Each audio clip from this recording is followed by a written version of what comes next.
Ready? Okay. Yeah. Hey YouTube, this is Bruce on Yuchi Hongroy's YouTube channel.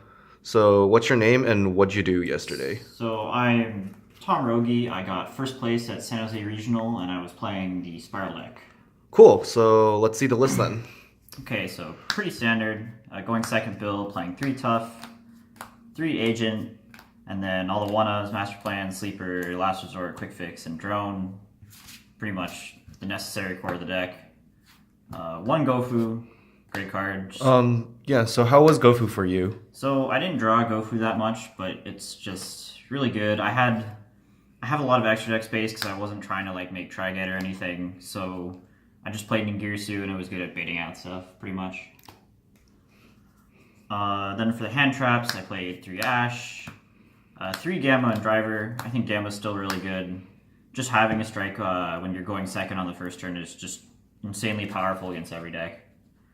Then Maxi, the God card, and then 2 Cherries and 2 Ogre. Okay, so I noticed you've only played 2 Ogre and 2 Cherries. A lot of people now have cut Ogre and are playing 3 Cherries instead. What was your reasoning behind 2 and 2? So both of these cards you don't want to open multiples of, Cherries and Ogre. Ogre is just decent against pretty much every deck. It just does something. Unlike Cherries, Cherries sometimes just does nothing. And then I expected a lot of Pendulum because I don't know, a lot of players are gravitating away from SPYRAL for some reason. And then Cherries, you kind of have to play this match so you don't lose the mirror match. Game 1's very important. And then again, I don't want to draw 2 of this card, so I played 2. Okay. I think that's 11 hand traps, and I really like that number.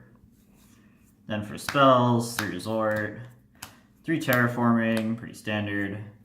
I went with 2 big red. I really liked how you get a much better grind game, and opening the card isn't that bad, so played 2. Then Rhoda, Foolish Burial, 1 for 1, all great. A lot of people don't like Foolish Burial now, but I still think it's great because, you know, if you open a field spell, you can just Foolish Master Plan and play around Cherries and other cards like that because you can just resolve the Master Plan straight up. Thought it was great. Set Rotation and Pseudospace. Most people don't play this, but I think opening tough is a really huge priority for the deck, and just even being able to play 1 more tough is just great. You can also set it as a trap. It's really good against all other field spell decks, even though you like set Pseudospace to their side. So it's only okay against SPYRAL, but I don't know, if you play something like ABC or Trickstar, you can just basically negate their field. It's pretty good. Then for traps, I played 2 Rescue and 2 Evenly Matched. Okay, I see that there's no wire. I know most people have cut wire. I don't know, what's your take on wire? What do you think about it? So wire is actually in my side deck. It's not very good because I guess the game plan is always to go second game 1, and just didn't really make sense to have that in the main deck. And then how about the evenly matches? There's only 2. So for evenly matched, it's kind of bad if you draw 2 of it, like really bad. And then the third one's also in the side deck, so you can just put it in for matchups that you need it, like Pendulum, but then against the matchups that you don't ever want to see like multiples of this card. Rescue, I'm also playing it too, even though I'm not playing goods, so I'm not playing any extenders in the main deck. And Rescue is purely for drawing it, because if you draw a tough agent and you get stopped on your double helix and you set this card, you basically have a guaranteed grind game for like the next 2 some odd turns, and you're just going to be blowing up cards with tough and agent, and you just win that way. It's really broken. I mean, you don't want to play 3 because you don't want to open it like that much, but I think 2 is perfect. Okay, cool. So let's see either the extra or the side deck. Let's do extra deck. So Sure. played 3 double helix. I was playing 2 at Vegas, but I think 3 is the correct number. It doesn't really come up that often, but when it does, you're just happy that you played 3. And the extra deck isn't very tight for my version of this deck, so it's fine. And I played Link Spider, Proxy Dragon, Ningirsu. Again, this is basically just for Gofu. It's really good at baiting out cards. It's kind of risky though, because something that most people don't know is that the draw effect for Ningirsu is mandatory. So when you summon this card, your opponent can actually Ghost Ogre it on summon, which is kind of scary, but Most people don't know that, and it's still just a great card at baiting out hand traps, because it's like you'd still have to deal with that ogre some other way otherwise. Then 1 Decode Talker, you just make this every game pretty much, part of the OTK. Borolo Dragon and Firewall. Borolo Dragon just to take threats, get rid of other Borolo Dragons. And then Firewall I made like once, but it helped me do like a really convoluted OTK versus BA by like popping Dante and then bouncing the Seer and doing some weird stuff. This card, Topologic Bomber Dragon. So I never made this, but it's good in theory against evenly matched for a combo that I'll talk about. That's also kind of part of the side deck. We'll get to that later, I guess. Then XYZ, Sylvan Princess Sprite, and Guska, pretty standard. I'm not playing DD Crow, obviously. Synchros, Ancient Fairy Dragon, Omega. Omega is for Gamma, but also for Cherries, because a lot of Pendulum players are trying to make double Omega on turn 1, so they can play around evenly matched. So you can Cherries that if you really want to. Just make it. Did you ever make Omega yourself with Gamma? Pretty much no. I think a lot of players are getting used to the fact that Gammas are a real card and they don't try to do stupid stuff like drolling on terraforming or anything like that, but it's just there in case someone does that, I guess. Ancient Fairy Dragon, like, you never make this card, but sometimes you have to make the card, and so you need it in the extra. Then the last card is Mechaba. It's just a Cherries target. I tried to pick the deck. It was originally an ABC Buster Dragon, but I didn't feel that I had problems in that matchup, so I wanted, like, the target that was the biggest threat to the deck, and I thought it was Mechaba. Unfortunately, I didn't play against any Invoked, and there was originally a Dante in the extra deck, but I took it out last minute because I didn't think there was going to be BA. But in the tournament, I played against 2 BA, and it was unfortunate, but didn't really matter because I 2-would both with BA players anyway. Cool. And let's see the side deck then. Okay, so the side deck. So this is what I was talking about with Topologic Bomber Dragon. These are the extenders that I play, and then Wire. So this requires a bit of explanation. Wire, because I'm not playing extenders in the main deck, you can't get to Utility Wire on turn 1 because there's no way to use Quick Fix in a normal summon combo without just flat out guessing Agent right on the first try.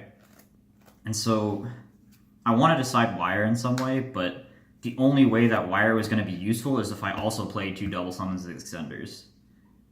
And the Topologic, whatever it is. So this card is basically for evenly matched, and if you double summon combo with Quick Fix, you can end with one of the rescues in grave and one of them in your hand, and then you can make Topologic Bomber Dragon with Sleeper.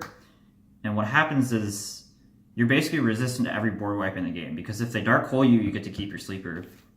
But if they evenly match you, you keep the Topologic, and on their turn, you use the rescues to, like, you can, like, bring back Master Plan, summon it below the Topologic Bomber Dragon, blow up their board, and then resolve the Master Plan on this turn, which is just, like, that's crazy if you ever get to do that. It never came up, but it's probably because I only played, like, 2 Spiral Mirror matches, and I never got into a point where I got to choose to go first in those.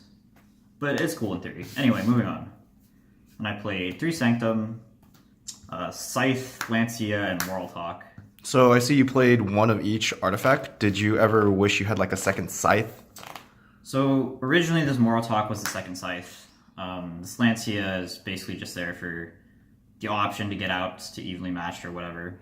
Moral Talk is basically there because Trickstar has a huge problem with the card. Basically, like, because Moral Talk doesn't target, if they do like a scapegoat play going into Borolo Dragon, you can just, instead of scything on the scapegoat and having to, like, clear all the tokens and do other shit yourself, you can just wait for them to summon the threat and then Moral Talk it, and that's just even better against that deck.